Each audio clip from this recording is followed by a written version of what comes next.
Hello everyone, welcome to जेनित IAS. Day 2 IAGS capsule का discuss करते हैं। फर्स्ट क्वेश्चन है, उपग्रह पृथ्वी की कक्षा में किस कारण से स्थिर बना रहता है? अपकेंद्री बल, चुंबकीय बल, गुरुत्वाकर्षण बल या फिर संवेग बल? आंसर है गुरुत्वाकर्षण बल। गुरुत्वाकर्षण बल के कारण कोई भी उपग्रह पृथ्वी की कक्षा में स्थिर बना रहता है। उपग्रहों की पृथ्वी की कक्षा का मूल कारण पृथ्वी द्वारा उत्पन्न गुरुत्वाकर्षण बल है, जो उपग्रह को केंद्र की ओर खींचता है। ये एक केंद्राभिमुख बल है और उसी बल के रूप में ये काम करता है, जबकि उपग्रह की गति जो है वो एक जड़त्वीय वेग प्रदान करती है जो उसे आगे बढ़ाती है। इन दोनों बलों के संतुलन से जो उपग्रह है वो दीर्घवृत्ताकार कक्षा में स्थिर रहता है। अगर गुरुत्व बल ना हो तो उपग्रह सीधे अंतरिक्ष में चला जाएगा, और यदि केवल गुरुत्व हो तो उपग्रह पृथ्वी से टकरा जाएगा। इसीलिए ये जड़त्वीय वेग और केंद्राभिमुख बल दोनों के कारण इसकी जो गति है वो दीर्घवृत्ताकार कक्षा में होती है। नेक्स्ट क्वेश्चन है, ज्यामिति के अनुसार उपग्रह की कक्षा कैसी होती है? तो वृत्ताकार, दीर्घवृत्ताकार, त्रिज्यारूपी या फिर लहराकार? तो आंसर होगा आपका दीर्घवृत्ताकार। इलिप्टिकल पाथ होता है इनका, यानी केपलर के ग्रह गति के नियम के अनुसार कोई भी उपग्रह या ग्रह सूर्य या पृथ्वी के चारों ओर दीर्घवृत्ताकार कक्षा में चक्कर लगाता है। नेक्स्ट क्वेश्चन है कि भू संलग्नक उपग्रह जियोस्टेशनरी सैटेलाइट, इसकी विशेषता क्या होती है? ये पृथ्वी के ध्रुवीय क्षेत्र को देखता है, ये सूर्य की परिक्रमा करता है, ये पृथ्वी की घूर्णन गति के साथ घूर्णन करता है, ये उल्का पिंडों को नियंत्रित करता है। आंसर होगा ये पृथ्वी की घूर्णन गति के साथ घूर्णन करता है, जिससे ये स्थिर प्रतीत होता है, और इसीलिए इसको क्या कहा जाता है? Geostationary satellite.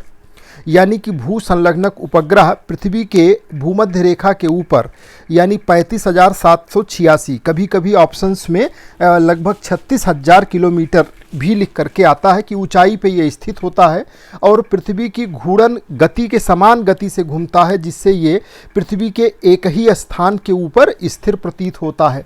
इसका उपयोग टेलीविज़न प्रसारण के लिए, संचार के लिए, मौसम पूर्वानुमान, इन सब के लिए किया जाता है।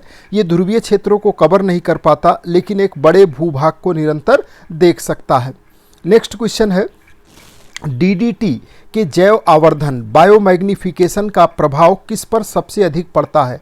तो जल में रहने वाले जीवों पर, खाद्य श्रृंखला के शीर्ष जीवों पर, पौधों पर या वायुमंडलीय गैसों पे? आंसर होगा जो खाद्य श्रृंखला के सबसे शीर्ष वाले जीव हैं उन पर बायोमैग्निफिकेशन का प्रभाव सबसे ज़्यादा पड़ता है। बायोमैग्निफिकेशन वो प्रक्रिया है जिसमें एक विषैला पदार्थ जैसे डीडीटी, ये खाद्य श्रृंखला के स्तरों पे संचय होता है और इसकी मात्रा ऊपर की कड़ी में अधिक हो जाती है। जैसे डीडीटी पहले प्लवक के पास गया, प्लवकों को मछलियों ने खाया तो उनमें इसका कॉन्सेंट्रेशन बढ़ा, छोटी मछली को बड़ी मछली ने खाया तो इसके अंदर इसका प्रभाव और ज़्यादा बढ़ा, और उस बड़ी मछली को पक्षियों या मानव के द्वारा जब खाया गया तो इनमें डीडीटी का जो संचयन है वो मैग्नीफिकेशन सबसे ज़्यादा होता है।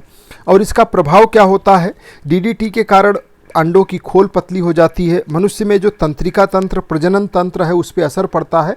यानी एक विषैला पदार्थ है जो हाई लेवल पे खाद्य श्रृंखला के जो जीव हैं उनको विशेष रूप से प्रभावित करता है।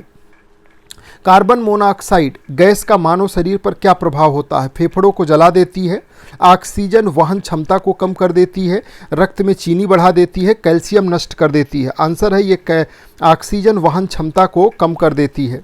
जो कार्बन मोनोऑक्साइड है ये हमारे हीमोग्लोबिन से मिल करके कार्बोक्सी हीमोग्लोबिन बना देती है, जिसमें होता क्या है कि हीमोग्लोबिन अब ऑक्सीजन को वहन नहीं कर पाता है, ये ब्लॉकेज का काम करने लगता है, जिस कारण शरीर के जो अंग हैं उन तक ऑक्सीजन की आपूर्ति रुक जाती है, जिससे सांस का घुटना, सिर दर्द, मिचली और मृत्यु तक हो सकती है।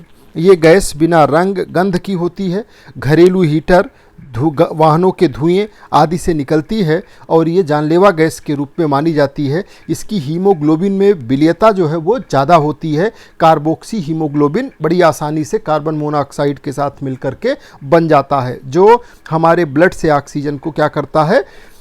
रिप्लेस करता है, उसके वहन क्षमता को कम कर देता है। ओजोन परत के क्षरण का मुख्य कारण क्या है? Nitrogen oxide, chlorofluorocarbon, carbon dioxide, धूल और राख? आंसर होगा CFC। क्लोरोफ्लोरोकार्बन जो है वो ओजोन परत के क्षरण का मुख्य कारण रहा है। ये मुख्यतः जो है रेफ्रिजरेटर, एयर कंडीशनर, एरोसोल आदि में प्रयुक्त होता है। ये करता क्या है, ऊपरी वायुमंडल में पहुंच करके क्लोरीन मुक्त करता है जो ओजोन के अणुओं को तोड़ देता है।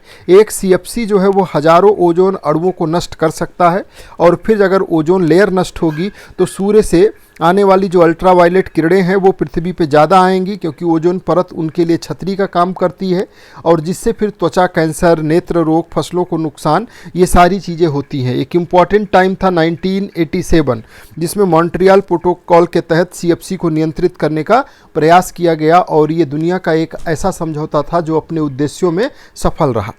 प्रकाश संश्लेषण में कौन सी गैस उपयोग में आती है, तो कार्बन डाइऑक्साइड CO2 एक इम्पॉर्टेंट गैसेज में से एक है जो प्रकाश संश्लेषण में उपयोग आती है, और ये जीवनदायिनी गैस है इस दृष्टिकोण से, क्योंकि बिना प्रकाश संश्लेषण के जीवन संभव नहीं है। ये वो क्रिया है जिसके द्वारा सबके लिए जो स्वापोषी नहीं है, सिर्फ पेड़ पौधे ही स्वापोषी हैं, बाकी सब उस पर डिपेंडेंट हैं, उनके लिए भोजन के निर्माण में कार्बन डाइऑक्साइड की भूमिका होती है। यानी कि 6 कार्बन डाइऑक्साइड और ये जल दोनों मिलकर के सूर्य के प्रकाश की उपस्थिति में ग्लूकोज का निर्माण करते हैं, जिसका उपभोग सभी जीव जंतुओं द्वारा किया जाता है। और 6O2 ऑक्सीजन निकलती है, और ये ऑक्सीजन भी हमारे द्वारा, जीव जंतुओं के द्वारा उपयोग की जाती है सांस लेने के लिए। और C6H12O6 यानी ग्लूकोज भोजन के रूप में हम प्रयुक्त करते हैं, और बाकी ऑक्सीजन के रूप में लगातार सांस के द्वारा ऑक्सीजन का प्रयोग किया जाता है। ये क्रिया कार्बन डाइऑक्साइड, जल और खनिज पदार्थ जो अकार्बनिक पदार्थ हैं उसके साथ सूर्य के प्रकाश की उपस्थिति में संपन्न होती है। प्रकाश संश्लेषण की क्रिया, पौधे वायुमंडल से कार्बन डाइऑक्साइड ग्रहण करते हैं, जड़ों से जल लेकर के, पोषक तत्व लेकर के सूर्य के प्रकाश की उपस्थिति से ग्लूकोज और ऑक्सीजन का निर्माण करते हैं। वातावरण में इसी से ऑक्सीजन बढ़ती है। ये कार्बन चक्र का एक महत्वपूर्ण हिस्सा है। CO2 कार्बन डाइऑक्साइड पौधों का प्रमुख कच्चा माल है, यानी कि जो उनको भोजन बनाने में महत्वपूर्ण तरीके से हेल्प करता है। अकार्बनिक पदार्थ को कार्बनिक पदार्थ में परिवर्तित करने की प्रक्रिया है प्रकाश संश्लेषण की अभिक्रिया। प्रकाश संश्लेषण की अंधकार जो क्रिया है, अंधकार क्रिया, ये कहाँ होती है, तो ग्राना, स्ट्रोमा, माइक्रोकॉन्ड्रिया या फिर साइटोप्लाज्म। तो ये स्ट्रोमा में संपन्न होती है प्रकाश संश्लेषण की अंधकार डार्क रिएक्शन। प्रकाश संश्लेषण की ये क्लोरोप्लास्ट के स्ट्रोमा में संपन्न होती है, और इसमें ATP और NADPH के उपयोग से CO2 को ग्लूकोज में बदला जाता है। इसी को केल्विन साइकिल भी कहा जाता है। नेक्स्ट है प्लास्मोलाइसिस किस स्थिति में होती है, तो ये समटोनिक विलयन में या हाइपरटोनिक विलयन में या हाइपोटोनिक विलयन में, शुद्ध जल में। आंसर होगा हाइपरटोनिक विलयन में। जो प्लास्मोलाइसिस की क्रिया है यह हाइपरटोनिक विलयन में संपन्न होती है। जब कोशिका को हाइपरटोनिक विलयन में रखा जाता है तो जल कोशिका से बाहर निकलता है, यानी कि इससे कोशिका झिल्ली सिकुड़ जाती है और वो कोशिका भित्ति से अलग हो जाती है, और यही क्या कहलाता है, प्लास्मोलाइसिस। ये प्रक्रिया जल संतुलन और कोशिका विज्ञान में एक महत्वपूर्ण क्रिया मानी जाती है। नेक्स्ट क्वेश्चन है, जल ग्रहण की प्रक्रिया में कौन सा भाग कार्य करता है, पत्तियां, मूल रोम, बीज या क्लोरोप्लास्ट। जल ग्रहण की क्रिया में, जल को ग्रहण करने की क्रिया में जो रूट हेयर्स हैं यानी मूल रोम, इनका सबसे महत्वपूर्ण योगदान होता है। ये मिट्टी से जल और खनिजों को अवशोषित करने के लिए जिम्मेदार होते हैं। वो मिट्टी की सतह क्षेत्र को बढ़ाते हैं और मूल रोम के माध्यम से जल को अवशोषित करते हैं। ये प्रक्रिया ऑस्मोसिस के माध्यम से होती है, जहां जल उच्च सांद्रता से निम्न सांद्रता की ओर गति करता है। तो ये आज के वो महत्वपूर्ण क्वेश्चंस थे प्रीवियस ईयर के, जो बार बार रिपीट्स होते हैं, कॉन्सेप्ट रिपीट होता है, आज हमने आपके साथ डिस्कस किया।